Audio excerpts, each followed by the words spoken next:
नमस्कार मित्रांनो. रशिया आणि युक्रेन युद्ध सुरूच आहे आणि इस्रायलचं गाझाशी युद्ध झालं आणि त्यानंतर त्याने लेबनॉनचं युद्ध सुरू केलं. ते अजून चालू आहे. त्यातच आता नवीन भर पडली सिरियाची.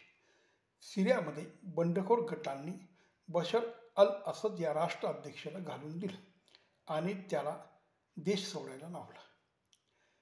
खरं तर ही खरी सुरुवात जे क्रांती असं म्हटलं जातं, पण ती क्रांती नव्हे, तर धार्मिक गटाने केलेले हे सगळे उठाव आहेत.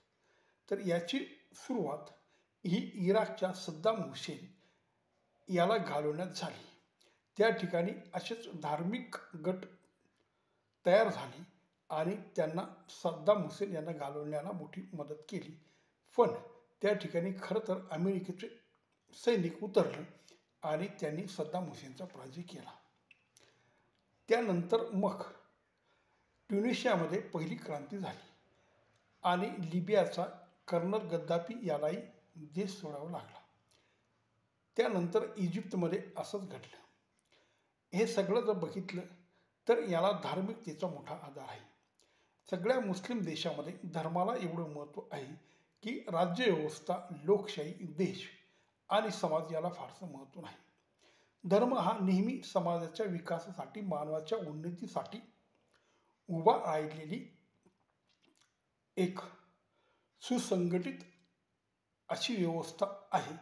पण ही व्यवस्था समाजाचं फारसं कल्याण अजून तरी करू शकली नाही. सगळ्या धर्मांनी कमी जास्त प्रमाणात उलट मानवावर अन्यायच केला. माणसाच्या प्रगतीसाठी, त्याच्या नैतिक, त्याच्या सामाजिक, त्याच्या राजकीय गरजेसाठी धर्म निर्माण झाले आणि देवाने लोकांना चांगलं वागणं, चांगलं राहणं आणि नैतिकता शिकवण्याचा प्रयत्न केला.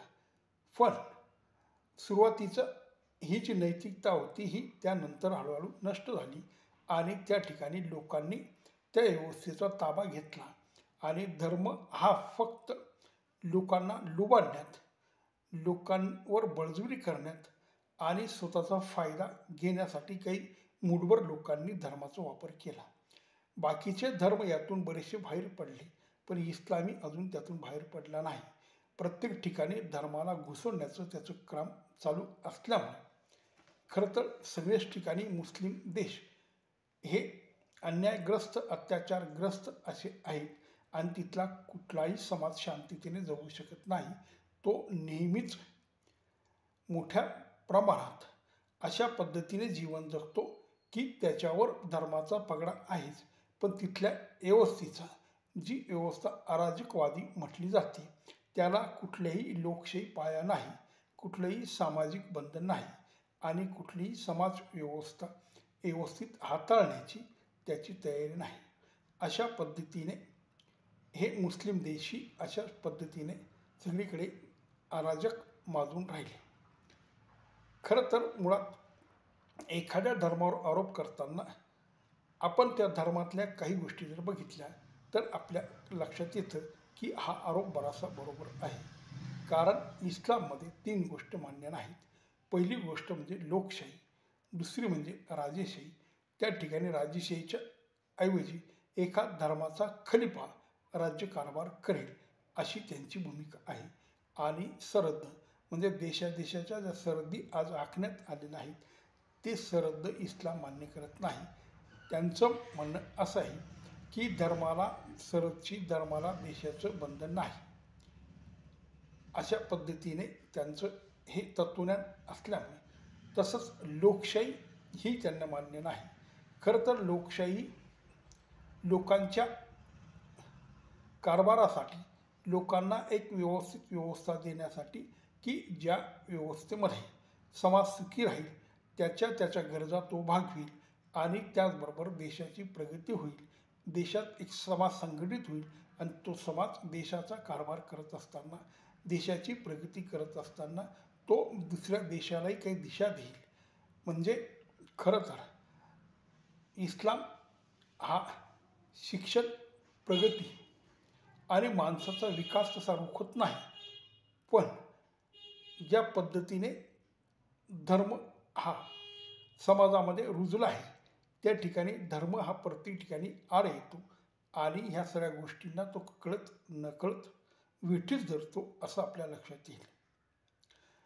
आता शिक्षणामुळे माणसाचा विकासाबरोबर त्याची बुद्धी प्रगल्भ होते आणि त्याचं शिक्षण नीटसं झालं म्हणजे त्याला एखाद्या व्यवस्थेत एखाद्या ऑफिसमध्ये त्याला नोकरी मिळते आणि तो त्याचं जीवन सुखाने जगू शकतो.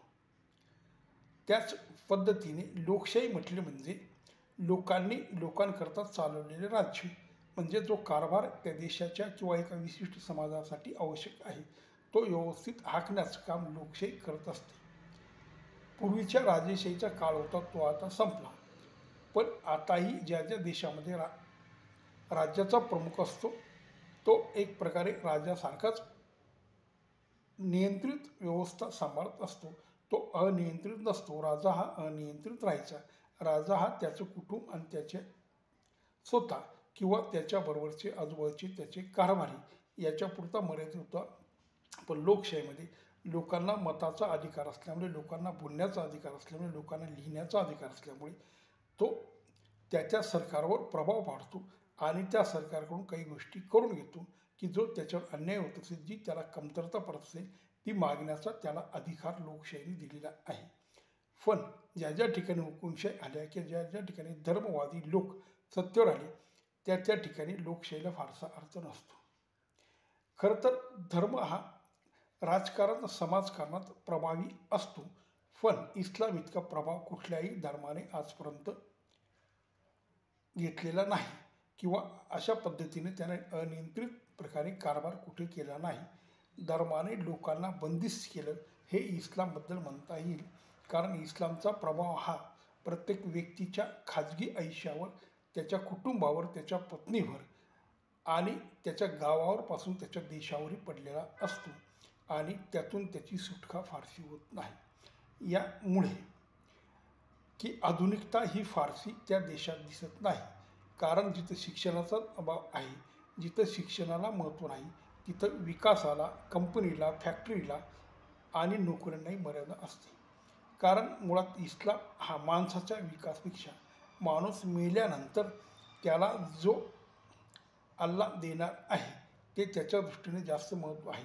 म्हणजे जगताना फारसं माणसाच्या आयुष्यात चांगल्या गोष्टी नाही आल्या तरी चालतील, मेल्यानंतर त्याला सगळ्या गोष्टी मिळणार आहेत या धारणेवर उभा असल्यामुळे आजचं जीवन आहे त्या जीवनाला तो एकंचित समजत नाही आणि मग आहे त्या पद्धतीने तो समाज राहण्याचा प्रयत्न करतो आणि मेल्यानंतर आपल्याला सगळे मिळणारे आशावर जगत असतो. खरं तर इस्लामी जगत किंवा इस्लामी देश यामुळे प्रगती करत नाहीत, पण तरीसुद्धा आपल्याला असं म्हणावं लागेल की यामुळे ह्या देशाची प्रगती खुंटली. नमस्कार.